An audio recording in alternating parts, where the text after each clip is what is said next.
കർണാടകയിലെ ഹുൻസൂരിൽ സ്വകാര്യ ബസ് മറിഞ്ഞ അപകടം നിരവധി പേർക്ക് പരിക്കേറ്റു. ബംഗളൂരുവിൽ നിന്ന് കേരളത്തിലേക്ക് വന്ന എസ് കെ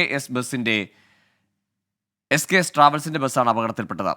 അരുൺ പൂപ്പറമ്പയുണ്ട് വിശദാംശങ്ങളുമായി. അരുൺ, കേരളത്തിലേക്കുള്ള യാത്രക്കാരായിരിക്കുമല്ലോ ഈ ബസ്സിലുണ്ടായിരുന്നത്. എവിടേക്കാണ് ഈ ബസ് വന്നിരുന്നത്?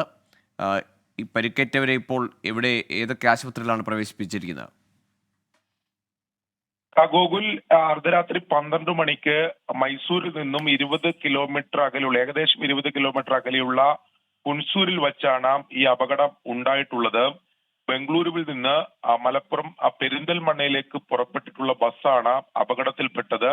നിയന്ത്രണം വിട്ട് ബസ് കുത്തനെ മറിയുകയായിരുന്നു എന്നതാണ് നമുക്ക് ലഭിക്കുന്ന വിവരം. നിരവധി യാത്രക്കാർക്ക് പരിക്കേറ്റിട്ടുണ്ട്. അതിൽ കൂടുതൽ മലയാളികളാണ്. ഇതൊരു AC സ്ലീപ്പർ ബസ്സാണ്. അതുകൊണ്ട് തന്നെ യാത്രക്കാർ ഉറങ്ങുന്ന സമയത്താണ് അപ്രതീക്ഷിതമായി ഈ അപകടം ഉണ്ടായിട്ടുള്ളത്. നമുക്കിപ്പോൾ ലഭിക്കുന്ന വിവരം അനുസരിച്ച് 9 പേരുടെ പരിക്ക്, സാരമായിട്ടുള്ള പരിക്കുണ്ട് എന്നതാണ് നമുക്ക് ലഭിക്കുന്ന വിവരം. ഇവരെ മൈസൂരും അതോടൊപ്പം തന്നെ ഈ അപകടം നടന്ന സ്ഥലത്തെ സമീപത്തെ സ്വകാര്യ ആശുപത്രികൾ ഉൾപ്പെടെ പ്രവേശിപ്പിച്ചിട്ടുണ്ട് എന്നതാണ് നമുക്ക് മനസ്സിലാക്കാൻ സാധിക്കുന്നത്. എന്താണ് ഈ അപകടത്തിന്റെ കാരണം എന്നതിൽ ഒരു വ്യക്തത ഉണ്ടായിട്ടില്ല.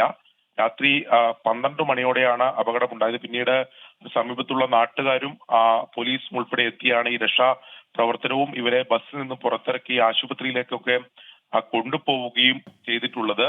എന്തായാലും ഇവരെ സമീപത്തെ സ്വകാര്യ ആശുപത്രിയിലും മൈസൂരുവിലെ മണിപ്പാൽ ആശുപത്രിയിൽ ഉൾപ്പെടെ ഇവരെ പ്രവേശിപ്പിച്ചിട്ടുണ്ട്. 9 പേരുടെ പരിക്ക്, സാരമായിട്ടുള്ള പരിക്കുണ്ട്. തലക്കുൾപ്പെടെ പരിക്കുള്ളവരുണ്ട് എന്നതാണ് നമുക്ക് മനസ്സിലാക്കാൻ സാധിക്കുന്നത്. ബംഗളൂരുവിൽ നിന്ന് പെരിന്തൽമണ്ണയിലേക്ക് പുറപ്പെട്ട SKS ട്രാവൽസിന്റെ സ്ലീപ്പർ ബസ്സാണ് ഈ രാത്രി 12 മണിയോടെ അപകടത്തിൽപ്പെട്ടത്.